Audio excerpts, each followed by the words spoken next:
Muito bem, vamos entrar num outro item deste último capítulo, que intitula-se A Controvertida Comunicação dos Espíritos. O anseio inconsciente pela sobrevivência do ser consciente à morte física abre as portas da percepção psíquica, facultando o devassar das sombras do além. Já não aspira o homem sorver a água do látex para o esquecimento, porém sondar o que ocorre na sua outra margem. E é de lá que têm vindo inesgotáveis informações, notícias, desafios novos, todos demonstrando a indestrutibilidade da vida, a sua causalidade e seu finalismo inevitável. Das civilizações antigas às modernas, desde as culturas mais primitivas até as mais bem equipadas de conhecimento e tecnologia, as tumbas descerram as suas lajes para, rompendo o enganoso silêncio e o falso repouso dos falecidos, apresentem suas vozes e ações. Isso está trazendo a nosso entendimento a civilização egípcia, né? Que não enterravam, faziam as tumbas, tapavam com a lápide e ali ficavam o sarcófago, essas coisas dessa natureza, né? Das civilizações antigas às modernas, desde as culturas mais primitivas até as mais equipadas de conhecimento e tecnologia, as tumbas descerram as suas lajes para, rompendo o enganoso silêncio e falso repouso dos falecidos, apresente as suas vozes e ações. Por mais se dilatem os arquétipos junguianos até as suas nascentes estratificadoras, a sobrevivência os precede, porque foram aqueles que atravessaram a fronteira, que vieram para elucidar a ocorrência mortuária, falando sobre a imortalidade a que retornaram. As suas lições ensejaram o surgimento da fé religiosa, dos cultos, mesmo os mais extravagantes, de algumas filosofias, e se consubstanciaram nos desafios às modernas ciências parapsicológicas, psicobiofísicas, psicotrônicas, ainda não superando a doutrina espírita, apresentada por Allan Kardec, resultado de acuradas observações e experimentos de laboratório, provando a sobrevivência do ser à sua disjunção cadavérica. A codificação, ela transcende todas esses avanços adquiridos pela psicologia, pela parapsicologia, para as ciências extravagantes de todas as naturezas. É inerente à estrutura da vida a sua indestrutibilidade, graças à qual somente há transformações e nunca aniquilamento. Isso é interessante. Nada se aniquila, tudo se transforma, né? Partindo-se deste princípio de imanência, a consciência não se extingue por ocasião da desorganização cerebral.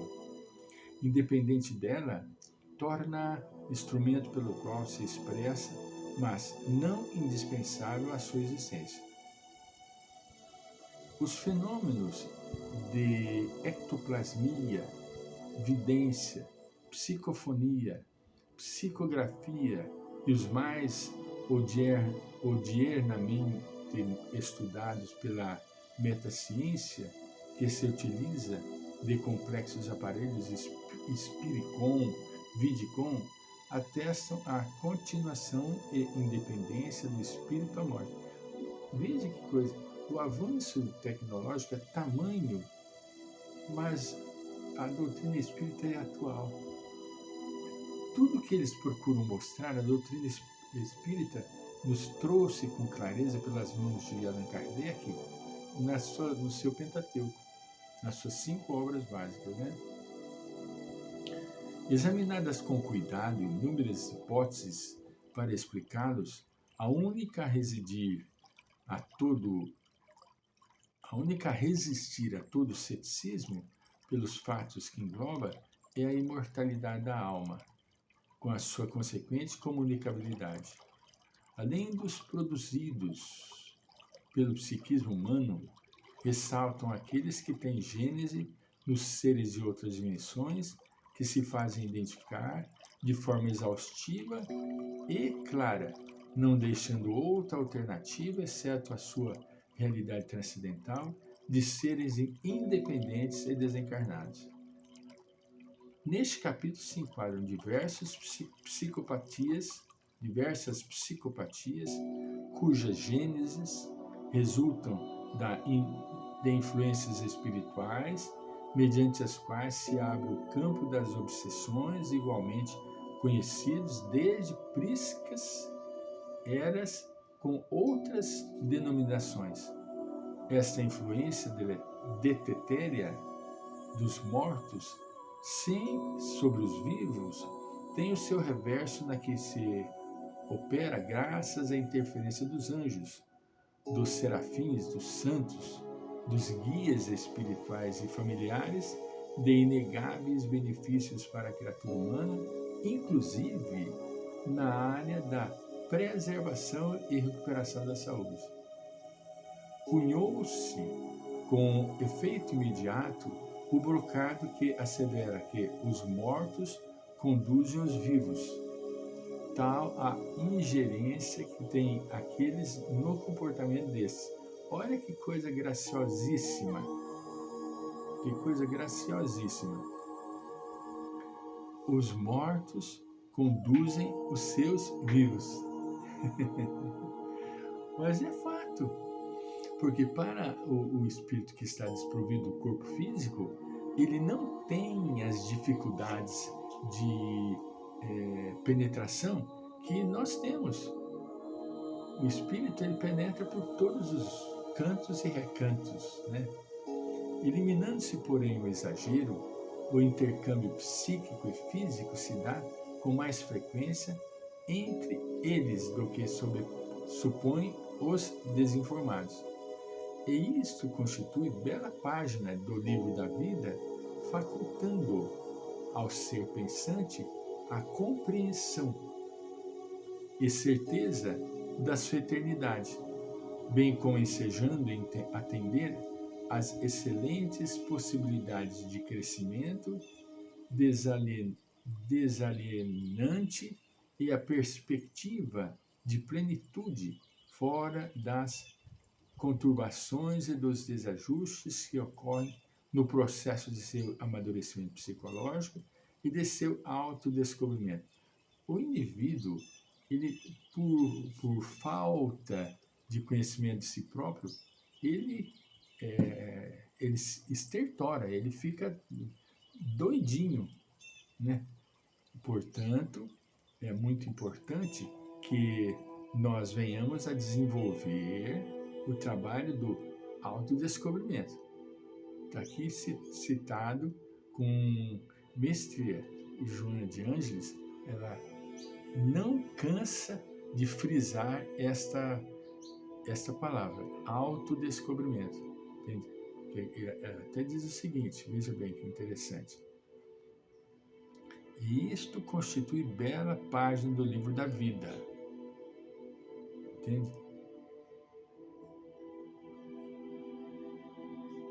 As excelentes possibilidades de crescimento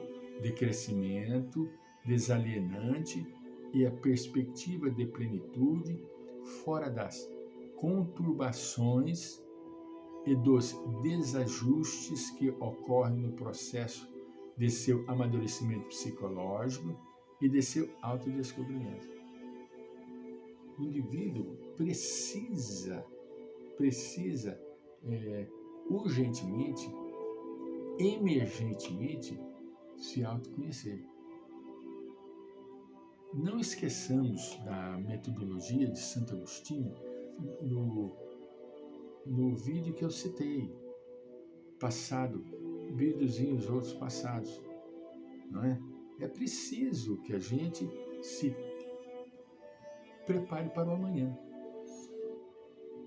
Não podemos ser pegos de surpresa, de sopetão.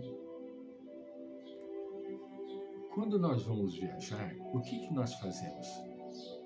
Quando nós vamos fazer uma viagem que é do agrado, nós preparamos a mala com muita antecedência.